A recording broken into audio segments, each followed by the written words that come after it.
അത് ശബരിമലയിൽ കയറണമെന്ന് ആവശ്യപ്പെട്ടില്ല. ഒരിടത്തെങ്കിലും നിങ്ങൾ ഈ കാസർഗോഡ് തിരുവനന്തപുരം വനിതാ മതിൽ ഞങ്ങൾക്ക് ശബരിമലയിൽ കയറണമെന്ന് പറഞ്ഞോ? ഏതെങ്കിലും സ്ത്രീകൾ CPM-ന്റെ പിന്തുണയോടുകൂടി ശബരിമലയിൽ പോയോ? അങ്ങനെയാണെങ്കിൽ 10-50 ലക്ഷം സ്ത്രീകളെ അണിനിരത്താൻ പറ്റുന്ന ഒരു സംഘടനയ്ക്ക് 5 പേരെ അവിടെ കൊണ്ടുപോയി കൂടായിരുന്നു. അത് ആരാ പറയേണ്ടത്? ശബരിമലയിൽ പോകാൻ താല്പര്യമുള്ള വിശ്വാസികളായ സ്ത്രീകളാണ് ഞങ്ങൾക്ക് അവിടെ കയറണമെന്ന് പറഞ്ഞു വന്നാൽ അതിന് പിന്തുണ. പക്ഷേ മഹാഭൂരിപക്ഷത്തിന് താല്പര്യമില്ല. അങ്ങനെ ജനങ്ങൾക്ക് താല്പര്യമില്ലാത്തൊരു ഇഷ്യൂ ഏറ്റെടുത്തുകൊണ്ട് മുന്നോട്ട് പോകാൻ CPM-നും താല്പര്യമില്ല. അതുകൊണ്ട് തന്നെയാണ്. പക്ഷേ അയ്യപ്പ സംഗമം അതല്ല. അയ്യപ്പ സംഗമം ആ ഇഷ്യൂവിനെ അല്ല അഡ്രസ്സ് ചെയ്യുന്നത്. അയ്യപ്പ സംഗമം അഡ്രസ്സ് ചെയ്യുന്നത് അവിടുത്തെ പങ്കെടുത്ത വിദഗ്ധന്മാരെല്ലാം കൃത്യമായി ചൂണ്ടിക്കാണിച്ചതുപോലെ ശബരിമല ഒരു സെൻസിറ്റീവ് ഏരിയയാണ്. അതൊരു വനപ്രദേശമാണ്. ആ കാനന പ്രദേശത്തെ ഡെവലപ്മെൻറ്റ്സ് എന്ന് പറഞ്ഞാൽ ഇഷ്ടം പോലെ ലക്ഷക്കണക്കിന് ആളുകൾ വരുന്നു എന്ന് കരുതി അവിടെ വനം മൊത്തം വെട്ടി വെളിപ്പിച്ച് കൊടുക്കാൻ പറ്റില്ല.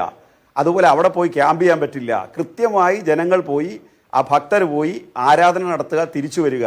അതിനാവശ്യമായ വളരെ വളരെ ക്ലിയർ ആയിട്ടുള്ള ഒരു പ്ലാൻ തയ്യാറാക്കുക.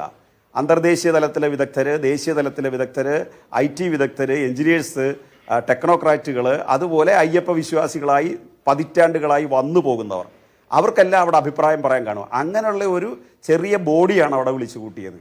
അത് 2031 വിഷനാണത്. കുറച്ചുകൂടെ കൃത്യമായിട്ട് പറഞ്ഞാൽ 2050 വിഷനാണ്. അതിനുവേണ്ടി 700 ചില്ലുവാനും കോടി രൂപയുടെ ഒരു പ്രോജക്റ്റ് എഞ്ചിനീയറിംഗ് കോളേജ് തയ്യാറാക്കി തന്നിരിക്കുകയാണ്. അത് നടപ്പിലാക്കുന്നതിൻ്റെ ചർച്ചയാണ് പ്രധാനമായിട്ട് അവിടെ നടന്നത്. അതിനകത്ത് NSS-നും SNDP-ക്കും ഒക്കെ നല്ല വിശ്വാസം തോന്നി. ഇവരാളെ പറ്റിക്കുന്നവരല്ല, ഇവർക്ക് നിലപാടുണ്ട്.